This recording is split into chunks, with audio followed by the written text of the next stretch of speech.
এই দেখো বন্ধুরা, গতকালকে ঝড়ে বিকালে ঝড় হয়েছিল, তো প্রচুর আম পড়েছে। গতকাল মানে শনিবার বিকাল ওই 4টে 4:30 নাগাদ ঝড়টা হয়েছিল। প্রায় 1 ঘন্টা ধরে ঝড় হয়েছে, বৃষ্টি হয়েছে প্রচুর।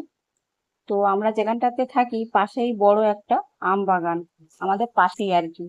তো দেখো, ঝড়ের সময় প্রচুর লোকে আম কুড়িয়েছে। ঝড়ের সময় আমি কিন্তু বার হয়নি, আমি ঝড়ের পরে গেছিলাম। তো দেখো কত আম পেয়েছি। আরো অনেকেই তো অনেক করে আম পেয়েছে, 1-2 বস্তা করে প্রায় সব আম কুড়িয়েছে লোকে। তো ঝড় থামার কিছুক্ষণ বাদেই আমি গেছি, আর এই আমগুলো পেয়েছি। দেখো সব ধরনের আম আছে, এত আমের নাম তো আমি জানি না। সব রকমের আম আছে, লম্বা আছে, গোল আছে, দেখেছো? এই যে, তবে এগুলো শুনছিলাম যে এগুলো গোলাপ খাস আম, আর এই লম্বাটা হচ্ছে নাকি হিমসাগর। তো যাই হোক, আমি অত আম নামও জানি না।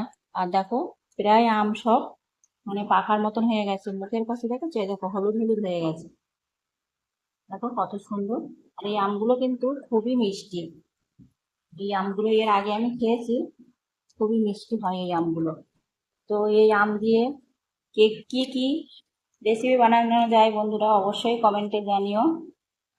আর তোমরা তো অনেকেই আমের রেসিপি বানাও, তো অবশ্যই কমেন্ট করে জানাবে যে এই আমগুলো দিয়ে কি কি বানানো যায়। দেখেছো কত আম, এখানে কিন্তু প্রায় 5-6 কেজি আম হবে। আর এই আমটা দেখো কত বড়, হ্যাঁ? প্রত্যেকটা আম পেকে যাওয়ার মতন হয়ে গেছে, কারণ এই বৈশাখ জ্যৈষ্ঠ মাসেই তো আমগুলো পাকে, তাই না?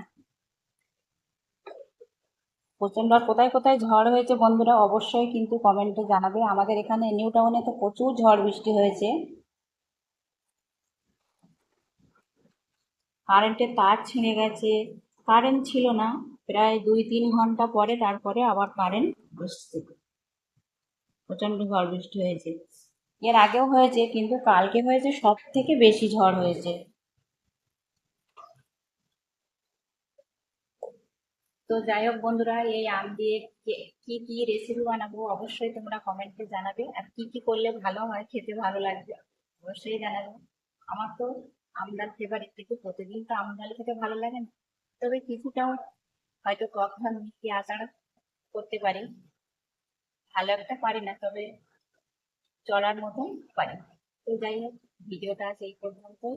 আর কোথায় কোথায় ঝড় হয়েছে অবশ্যই কমেন্টে জানাবে। ভিডিওটা কেমন লাগবে জানাতে ভুলো না, ভালো লাগলে একটা লাইক কমেন্ট করে পাশে থেকে। দেখা হচ্ছে নতুন কোনো ভিডিওর সাথে নিয়ে। ততক্ষণে সকলে ভালো থাকবে, সুস্থ থাকবে। ভিডিওটা কেমন লাগলো অবশ্যই কিন্তু কমেন্টে জানাবে। ধন্যবাদ সবাইকে, টাটা।